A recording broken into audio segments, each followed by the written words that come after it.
நாட்டில் வேலைவாய்ப்பின்மை 45 ஆண்டுகளில் இல்லாத அளவு உயர்ந்திருப்பது. இந்தியாவில் வேலையில்லா திண்டாட்டம் நிலவுவதாக அதிர்ச்சி தகவல் வெளியாகியுள்ளது. நாட்டில் 12ஆம் வகுப்பு முடித்தவர்கள் 75,000 பேர் பிச்சை எடுத்துக் கொண்டிருப்பதாக புள்ளி விவரம் தெரிவித்துள்ளது. வேலைவாய்ப்பற்ற பொறியாளர்களை உருவாக்கும் மாநிலங்களின் பட்டியலில் தமிழகம் தொடர்ந்து இடம்பெற்று வருவதாக கருத்து கணிப்பில் அதிர்ச்சி தகவல்கள் வெளியாகியுள்ளது. கால்நடை பராமரிப்பு பணிக்கான நேர்காணலில் பொறியியல் பட்டதாரிகளும் பங்கேற்றுள்ளனர்.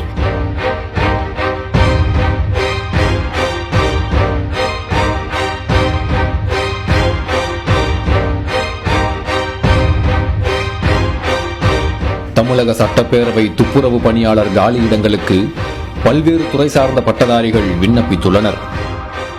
சட்டப்பேரவையை பெருக்குவதற்கு 10 பேர், துப்புரவு பணியாளர்கள் 4 பேர் என 14 காலியிடங்களை நிரப்புவதற்கு கடந்த ஆண்டு செப்டம்பர் மாதம் அறிவிப்பு வெளியானது. இதற்கு கல்வி தகுதி எதுவும் குறிப்பிடவில்லை.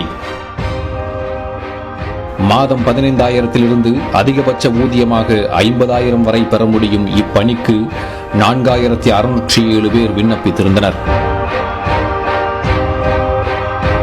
இதில் பிஇ படித்தவர்கள் 56 பேர், எம்இ 8 பேர், பிடெக் 4 பேர், MTech 1, BCom 48, MCom 10, BSc 91, MSc 14, BBA 28, MBA 8 என மொத்தம் 268 பட்டதாரிகள் விண்ணப்பித்துள்ளனர். வேலைவாய்ப்பை பெருக்குவதற்காக பல்வேறு முயற்சிகள் மேற்கொள்ளப்பட்டு வருவதாக கூறும் இந்த ஆட்சியாளர்கள் பயன்படுத்தும் சட்டப்பேரவையை சுத்தப்படுத்தும் துப்புரவு பணிக்கு பிஇ, எம்இ என பட்டதாரிகள் விண்ணப்பித்திருப்பது தமிழகத்தின் வேலைவாய்ப்பு குறித்த உண்மை நிலையை நமக்கு உணர்த்துகிறது.